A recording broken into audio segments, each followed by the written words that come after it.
ಮರುಳೆ ಪಿಯೂಷವಾದ ಯೋಗ್ಯತೆ ತಿಳ್ಕೋಬಹುದೇ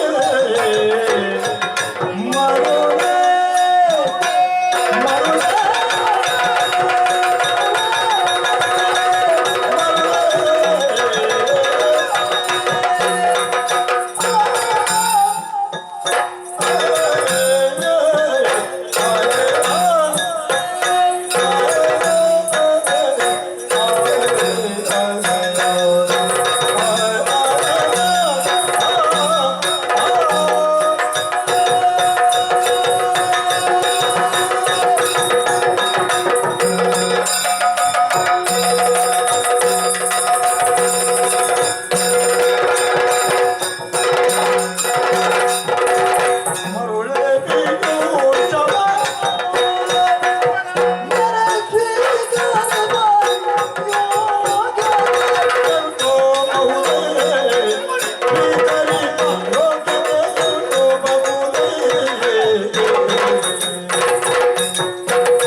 ಹಲವು ರೀತಿಯ ಮರಳು ಇದೆ. ನಮ್ಮ ಮರಳು ಏನು ಅಂತ ಹೇಳಿದ್ದಿ? ನಾನು ಸುಮ್ಮನೆ ಹೇಳಿಲ್ಲ. ಹೇಗೆ ಹೇಳಿದಿ? ಮರಳು ಪಿಯೂಷ ಕುಡಿಬೇಕು ಅಂತ. ಸರಿ ಅಲ್ವಾ? ಒಂದು ಮರಳು ಇದೆ. ಮರಳು ಹೌದು. ಹೌದು ಮರಳು. ಹೌದು. ಅಮೃತ ಕುಡಿಯುವ ಮರಳು ತಪ್ಪಲ್ಲ. ಪೂರ್ತಿ ಮರಳು. ಹೌದು, ಅದು ಸಿಗಬೇಕೀಗ. ಇಲ್ಲದೆ ಇದ್ರೆ ಈ ರೀತಿಯಾಗಿ ನೀವು ವರ್ತಿಸ್ತೀರಾ? ಅಮೃತ ಸಿಕ್ಕಿದೆ ಆ ಸದ್ವಸ್ತು ಅಂದು ಅವರ ಪ್ರಯತ್ನ ದ್ಯೋತಕವಾಗಿ ಹುಟ್ಟಿಕೊಂಡು ಬಂದದ್ದು. ಹೌದು. ಅಂಥದ್ದನ್ನು ಯಾರೆಲ್ಲ ಕುಡಿಬೇಕು ಅಂತ, ಯಾರಿಗೆಲ್ಲ ಕುಡಿಯುವ ಅಧಿಕಾರ ಉಂಟು ಅಂತ ತೀರ್ಮಾನ ಆಗಿದೆ, ಹಂಚಲ್ಪಟ್ಟಿದೆ. ಶೇಷ ರೂಪವಾಗಿ ಉಳಿದದನ್ನು ಭಾಂಡದೊಳಗೆ ಶೇಖರಿಸಿ ನನ್ನ ವಶಕ್ಕೆ ಒಪ್ಪಿಸಿದ್ದಾರೆ. ಅದನ್ನು ಯಾರಾದ್ರೂ ಬಂದು ಕೇಳಿದ್ರೆ ಕೊಡಬಹುದು ಅಂತ ಯಾರವರಿಗೆ ಅಧಿಕಾರ ಕೊಟ್ಟವರಿಲ್ಲ. ಇರ್ಲಿ ಅಂತ ಇಲ್ಲಿ ಜೋಪಾನವಾಗಿ ಇರಿಸಿದ್ದು. ಇಟ್ಟುಕೊಂಡು ಏನು ಮಾಡ್ತೀರಿ? ಅಯ್ಯೋ, ಏನು ಕುಡಿಯುವುದಕ್ಕೆ ಇಲ್ಲದೆ ಇದ್ದದ್ದು ಮತ್ತೆ ಯಾಕೆ ಪ್ರಯೋಜನಕ್ಕೆ ಬರಬಾರ್ದು? ಬರ್ಬೇಕಾ ಬರಬಾರ್ದು? ಅರ್ಹತೆ ಯೋಗ್ಯತೆ ಇದ್ದವರಿಗೆ ಕೊಡಬಾರ್ದು. ಅದು ನನ್ನ ತೀರ್ಮಾನ, ನಿಮ್ಮ ತೀರ್ಮಾನ ಅಲ್ಲ. ಯಾರು ಅದಕ್ಕೆ ಕಾರಣೀಕರ್ತರು ಅಂತ ಇದ್ದಾರೋ, ಯಾರು ಕೊಟ್ಟವರು ಅಂತ ಇದ್ದಾರೋ ಅವರು ಆ ಬಗ್ಗೆ ಆಲೋಚನೆ ಮಾಡ್ತಾರೆ. ನಮಗೆ ಕೊಟ್ಟದ್ದು ಎಷ್ಟುಂಟು ಅಷ್ಟನ್ನು ಮಾಡುದು ಬಿಟ್ಟರೆ ಉಳಿದವರ ವಿಷಯಕವಾಗಿ ಉಳಿದರ ಬಗ್ಗೆ ಹಸ್ತಕ್ಷೇಪ ಮಾಡುವಂತಹ ಉದ್ದಟ ಪ್ರವೃತ್ತಿ ನಮ್ಮದಲ್ಲ. ಅಲ್ಲ, ಯಾರಲ್ಲಿ ಬೇಕಾದ್ರೆ ಹೇಳುವವರಲ್ಲಿ ಹೇಳು, ಮೊದಲು ನಮ್ಗೆ ಕೊಡು ಅಂತ ಹೇಳುದು. ಅದೇ ಆಗುದಿಲ್ಲ ಅಂತ ಹೇಳೋದು. ಬಿಡುವುದಿಲ್ಲ. ಹೇಳಿದ್ದು ಯಾಕೆ? ನಿಮಗೆ ಕೊಡಬಾರ್ದು ಯಾಕೆ? ನೀವು ಆಲೋಚನೆ ಮಾಡ್ಬೇಕು. ಸಮುದ್ರ ಮಥನ ಕಾಲದಲ್ಲಿ ಉಂಟಾಗಿರುವಂತಹ ತಾಹಾಂತ ಯಾವುದಿದೆಯೋ ಅದೇ ಪ್ರಕಾರವಾಗಿ ವ್ಯವಹರಿಸುವಲ್ಲಿ ನಿಮ್ಮವರು ಸ್ವಲ್ಪ ಎಡವಿದ್ದಾರೆ ಅನ್ನುವುದನ್ನು ಮರೆತು ನೀವು ಮುಂದುವರಿತಾ ಇದ್ದೀರಿ. ಒಪ್ಪಂದವನ್ನು ನಾವು ಮುರಿದಿದ್ದೇವೆ ಅಲ್ವ? ಎಲ್ಲಿ ಮುರಿದಿದ್ದೇವೆ? 3 ಪಾಲು ಮಾಡುವುದು, 2 ಪಾಲು ನಮಗೆ, ಅಲ್ವಾ? ಹೌದು. ಈ ರೀತಿಯ ತರಹದ ಪ್ರಕಾರವಾಗಿ ಮಥನ ಮುನ್ನಡೆಯುತ್ತಾ ಇದ್ದ ಹಾಗೆ ಕೊನೆಗೆ ಅಮೃತಕ್ಕಿಂತ ಮೊದಲು ಒಂದು ಸುರೆ ಅಂದ್ರೆ ಮದ್ಯ, ಸಾಮಾನ್ಯ ಭಾಷೆಯಲ್ಲಿ ಹೇಳುವುದ್ರೆ ಹೆಂಡ, ಒಂದು ಹುಟ್ಟಿಕೊಂಡು ಬಂದ ಕೂಡಲೇ ನಿಮ್ಮವರು ಏನು ಮಾಡಿದ್ರು? ನನಗೆ ಬೇಕು ಅಂತ ಬಲಾತ್ಕಾರವಾಗಿ ದೇವತೆಗಳ ಕೈಯಿಂದ ಕಸಿದುಕೊಂಡು ನಿಮ್ಮವರೆಲ್ಲ ಮೂಗಿನವರಿಗೆ ಚೆನ್ನಾಗಿ ಕುಡಿದು ಮುಗಿಸಿಬಿಟ್ಟು. ಯಾರಿಗೆ ಯಾವುದರಲ್ಲಿ ಆಸಕ್ತಿ ಉಂಟು ಅದನ್ನು ಪಡೆಯುವಲ್ಲಿ ಮುಂದಾದ್ರೆ ತಪ್ಪೇನು? ಹಾಗಿದ್ರೆ ನಿಮಗೆ ಆಸಕ್ತಿ ಉಂಟು. ಹಾಗಿದ್ರೆ ಆಸಕ್ತಿ ಅಂತ ಯಾವುದರಲ್ಲಿ ಉಂಟು ಅದನ್ನೇ ನೀವು ಪಡಿಬೇಕೆ, ಅದನ್ನು ಹುಡುಕಬೇಕೆ ಹೊರತು ಇಂಥದ್ದನ್ನು ಕುಡಿಯುವುದಕ್ಕೆ ನಿಮಗೆ ಅರ್ಹತೆ. ಆ ಸಂದರ್ಭದಲ್ಲಿ ನಮ್ಮವರಿಗೆ ಆಸೆ ಇದ್ದದ್ದು ಹೌದು, ಆದ್ರೆ ಈ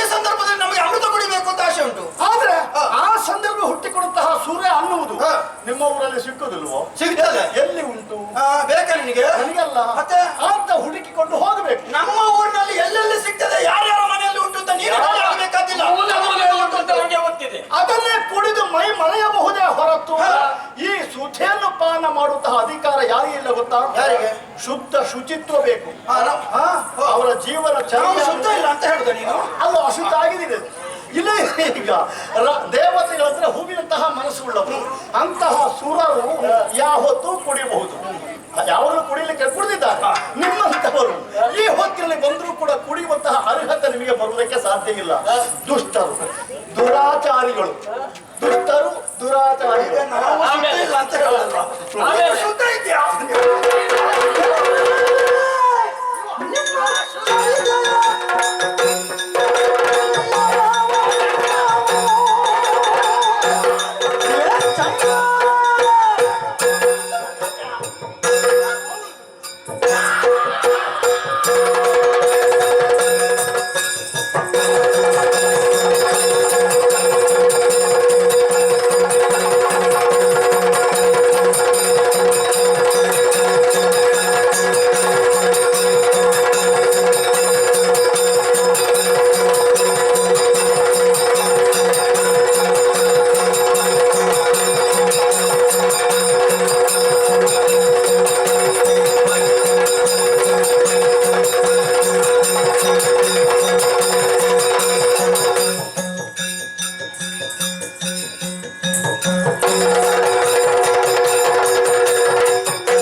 ಒಳ್ಳೆ ಸಂಸ್ಕಾರದಲ್ಲಿ ಇರಬೇಕಾ? ಅವರ ನಡತೆ ಸಂಸ್ಕಾರ ಅಷ್ಟು ಒಳ್ಳೇದಿರ್ಬೇಕು. ಇದ್ದವರಿಗೆ ಮಾತ್ರ ಆ ಅರ್ಹತೆ ಬರ್ತದೆ. ನಿಮ್ಮ ತಾಯಿ ಸರಿ ಇಲ್ಲ. ನೀನು ಹೇಳಿದ್ದನ್ನು ಕೇಳುವುದಕ್ಕೆ ಚಂದ, ಆದ್ರೆ ಹೇಳುವಂತ ವ್ಯಕ್ತಿ ಮೊದಲು ಸರಿ ಇರಬೇಕು. ನನ್ ಬಗ್ಗೆ ಮತ್ತೆ ನಿಮ್ದು ಆಕ್ಷೇಪ. ಬೇರೆ ಕುಡಿಯುವುದಕ್ಕೆ ನೀನು ಹೇಳಬಾರದು. ಕುಡಿಯುವಂತ ಸಂದರ್ಭದಲ್ಲಿ ಯಾವುದು ಬೇಕಾದಂಗೆ ನಾವು ಕುಡಿತೇವೆ. ಆದ್ರೆ ಇಲ್ಲಿಗೆ ಬಂದಾಗ ನಮ್ಮವರೆಲ್ಲ ಹೇಳ್ತಾ ಇದ್ದಾರೆ, ಏನಂತೆ? ಅಮೃತ ಕೊಡಿ ಎಂಬುದಾಗಿ. ಹೌದು, ಕೇಳಬಹುದು. ಅಮೃತವನ್ನು ಕೊಡುವುದಕ್ಕೆ ಏನಿಗೆ ಕೊಡ್ಲಿಕ್ಕೆ ಆಗುದಿಲ್ಲ, ನಮಗೆ ಅಧಿಕಾರ ಇಲ್ಲ ಅಂತ. ಅಧಿಕಾರ ಅಂತದ್ದು ಬೇಕು ಅಂತ ಆದ್ರೆ ಅದು ನನ್ನ ವಶಕ್ಕೆ ಯಾರು ಕೊಟ್ಟಿದ್ದಾರೋ ಅವರ ಬಳಿಗೆ ಹೋಗುವುದು ಬಿಟ್ಟು ಇಲ್ಲಿಗೆ ಬಂದು ನನ್ನನ್ನು ಯಾಕೆ ಈ ರೀತಿ ಪೀಡಿಸುವುದು? ನಾವು ಒಂದು ವೇಳೆ ಅಲ್ಲಿಗೆ ಹೋದೆ ಅಂತಾದ್ರೆ ಮತ್ತೆ ಇದನ್ನು ಕಾಣುವುದಕ್ಕಾಗಿ ಬರ್ಬೇಕಲ್ಲ. ಇಷ್ಟು ಹೊತ್ತು ನಮ್ಮನ್ನು ನಿಲ್ಲಿಸಿದ್ದು ನನ್ನ ಪಥಕ್ಕೆ ಅಡ್ಡ ಬದುಕು ಉಂಟಲ್ಲ, ಇದರ ಪರಿಣಾಮ ಲೋಕದ ಮೇಲೆ ಉಂಟಾ? ಪಥಕ್ಕೆ ಅಡ್ಡ ಬಂದದಲ್ಲ, ಈ ಚಂದ್ರ ಈಗ ಆಕಾಶವನ್ನು ಬೆಳಗುತ್ತಾ ಬೆಳಗುತ್ತಾ ಎಲ್ಲ ಮುಟ್ಟಬೇಕಾಗಿತ್ತು. ಈ ಪಥ ನಿಂತು ಹೋಯ್ತಲ್ಲ, ಇದರ ಪರಿಣಾಮ ಮುಂದಕ್ಕೆ ಮುಂಟಾಗಿತ್ತು. ನಾವು ಆಲೋಚನೆ ಮಾಡುದು ಎಷ್ಟು ಮಾತಾಡ್ತಾ ಇದ್ದೀವಿ ಪುಣ್ಯಾತ್ಮ. ಅಯ್ಯೋ, ಮತ್ತೆ ನೀವೆತ್ತ ಮಾಡುದು? ನಾವು ಮಾತಾಡುದು, ನೀವೆತ್ತ ಮಾಡುದು? ಏ ಚಂದ್ರ, ನಿನ್ನ ವಿಚಾರವಾಗಿ ಎಲ್ಲವನ್ನು ತಿಳಿದುಕೊಂಡೆ ನಾವು ಇಲ್ಲಿಗೆ ಬಂದಿದ್ದೇವೆ. ಸತ್ಯಾತ್ಮ ಧರ್ಮಾತ್ಮ ಎಂಬುದಾಗಿ ನೀನು ತಿಳಿದುಕೊಂಡಿದ್ದೇನೆ. ನಿನ್ನನ್ನು ಚಾರಿತ್ರ್ಯ ಒಳ್ಳೆದುಂಟ. ಎಲ್ಲ ವಿಚಾರವನ್ನು ಅರ್ಥ ಮಾಡಿಕೊಂಡೇ ಬಂದಿದ್ದೇವೆ. ಎಂತದ ಇಲ್ಲ, ಇದರ ಈ ಅಮೃತ ಕಿರಣ ನನ್ನಲ್ಲಿ ಬರ್ತಿತ್ತ. ಮತ್ತೆ ನಾನು ಸುಧಾಂಶಿ ಎನಿಸಿಕೊಳ್ತಿದ್ದನ. ಮತ್ತೆಂತ? ಗುರುಗಳ ಹೆಂಡತಿಯನ್ನು ಬಯಸಿದಂತ ಓ ಚಂದ್ರ, ಯಾರು ಗುರುಗಳೇ? ಬೃಹಸ್ಪತಿ ಆಚಾರ್ಯರ ಹೆಂಡತಿಯನ್ನು ನೀನು ಬಯಸಲಿಲ್ವಾ?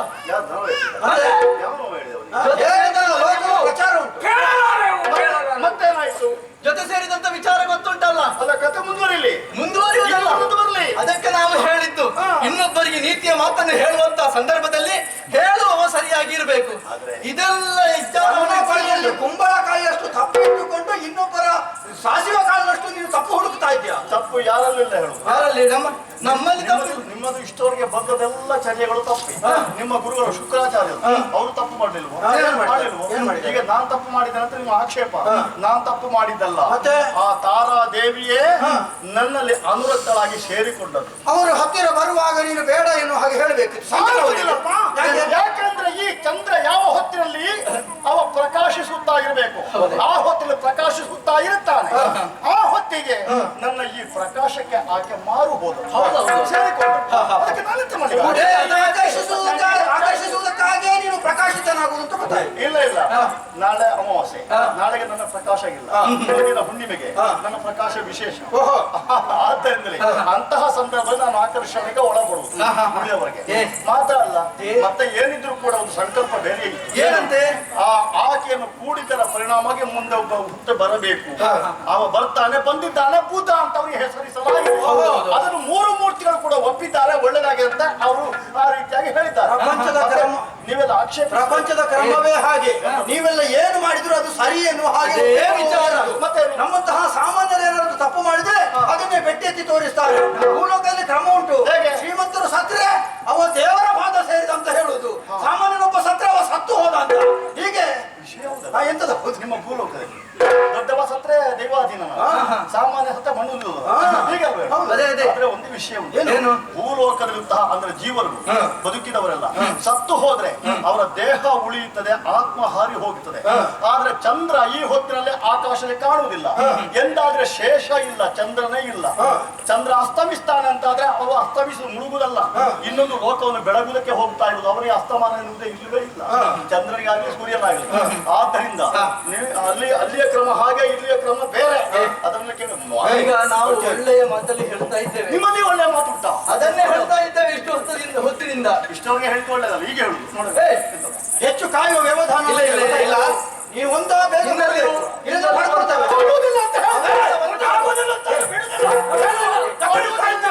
ನಾವು ಮಾತಿನಲ್ಲಿ ಮುಗಿಸುವ ಅಮೃತವನ್ನು ಈಗ ಕೊಡುವುದಿಲ್ಲ ಅಂತ ಹೇಳ್ತೇವೆ, ಕೊಡುವುದೇ ಇಲ್ಲ ಅಂತ ಹೇಳ್ತೇವೆ.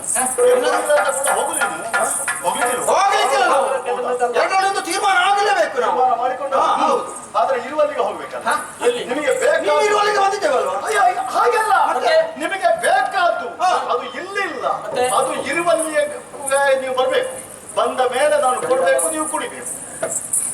ಅಮೃತ ಅದು ಅದರೊಳಗೆ ಶೇಖರಿಸಲು ಅದು ಇಲ್ಲಿಲ್ಲ, ನಿನ್ನ ಕೈಯಲ್ಲಿಲ್ವಾ? ನಿಮಗೆ ಬೇಕಾದ ಮೇಲೆ ನಾವು ಆಲೋಚನೆ ಮಾಡಿದ್ದು ನೀವೊಂದು ಕೈಯಲ್ಲಿ ಹಿಡ್ಕೊಂಡು ತಿರುಗಾಡ್ತಾ ನನಗೆ ಎಂತದ ವ್ಯಾಪಾರ ಅದನ್ನು ಹಿಡ್ಕೊಂಡು ಯಾರಿಗೆ ಬೇಕು ಅಂತ ಹಾಗೆ ಹೇಳ್ಕೊಂಡು ಹೋಗುವ. ಹಾಗೆಲ್ಲ ನಾನು ಬಹಳ ಮೇಲೆ ಇದ್ದೇನೆ, ಅಲ್ಲಿ ಇರ್ತದೆ. ಅಲ್ಲಿಗೆ ನೀವು ಬಂದ್ರೆ ಮತ್ತೆ ಸಿಗ್ಬೋದು. ಸಿಗುತ್ತದೆ ಅಂತ ಆದ್ರೆ ಎಷ್ಟು ಮೇಲೆ ಬೇಕಿದ್ರೆ ಬರ್ತೇವೆ ನಾವು. ಹೌದಾ?